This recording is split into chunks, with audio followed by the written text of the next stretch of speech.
Sahabat sekalian, kita jumpa lagi masih pada sesi microlearning. Microlearning kali ini masih pada pengembangan kemampuan dasar belajar bagi peserta didik autis. Unit yang kita bahas adalah unit bermain interaktif, subunit permainan memberi dan menerima.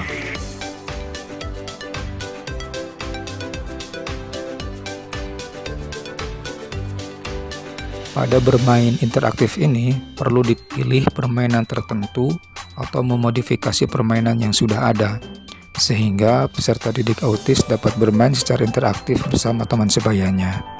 Jadi, boleh guru memodifikasi permainan yang sudah ada. Tentunya disesuaikan dengan kemampuan dan kebutuhan belajar peserta didik autis ini. Kemudian, guru atau orang tua dapat pula menciptakan permainan sendiri sesuai dengan kondisi peserta didik masing-masing. Jadi intinya memodifikasi atau menentukan permainan ini yang penting peserta didik mau bermain interaktif.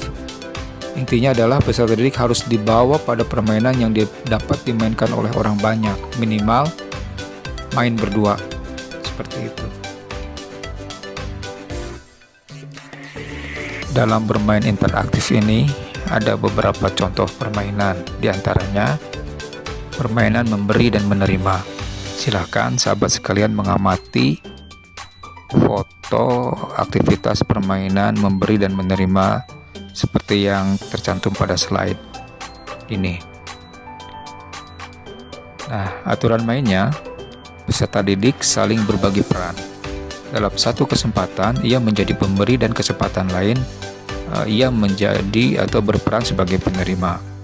Pengaturannya harus jelas secara visual dan konkret. Misalnya, satu peserta didik memegang papan puzzle dan siap memasang potongan puzzle. Sementara itu, yang lain memberikan potongan-potongan puzzle tersebut kepadanya. Kemudian anak minta memberi, boleh dengan mengucapkan nih, silahkan ambil puzzle-nya. Kemudian yang menerima mengatakan terima kasih, aku pasang ya, seperti itu. Boleh didorong untuk ada komunikasi seperti itu.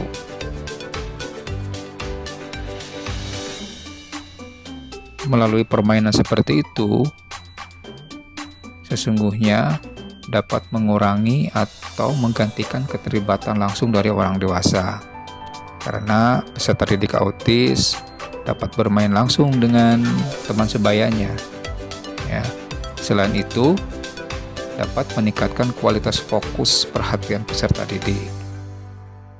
Jadi harapkan berinteraksi, interaktif, akhirnya jadi fokus, dan peserta didik autis dapat menikmati permainan tersebut. Berikutnya, perlu diperhatikan posisi duduk. Posisi duduk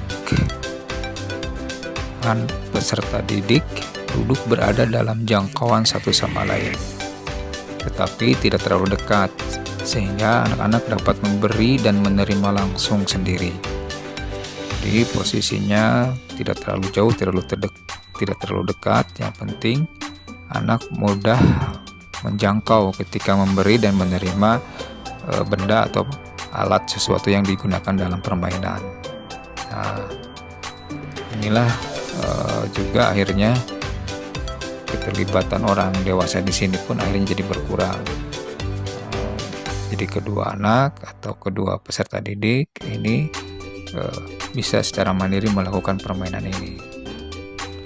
Setelah melakukan permainan, setiap peserta didik diharapkan mampu memahami aktivitas memberi dan menerima serta meningkatkan kualitas perhatiannya. Ini jangan lupa juga untuk diperhatikan setiap kali peserta didik memberikan respon yang benar, berilah penguatan positif atau reinforcement. Ketika ada perilaku yang tidak diharapkan, kemudian peserta didik diarahkan lagi. Jadi meskipun diharapkan keterlibatan orang dewasa atau guru berkurang, tapi tetap saja guru atau orang dewasa tetap berada di sekitar itu untuk mengamati aktivitas permainan yang sedang dilakukan oleh mereka. Mungkin saja pada awal permainan ini, peserta didik autis membutuhkan prompting atau bantuan dari guru dengan cara memegangi tangan peserta didik autis itu untuk memberikan sesuatu kepada teman bermainnya, atau dibantu tangannya untuk menerima sesuatu dari kawannya yang berperan sebagai pemberi. Gak apa-apa, di awal-awal seperti itu bisa dilakukan. Nanti waktu terus berjalan, diharapkan prompting atau bantuan itu dikurangi atau berkurang.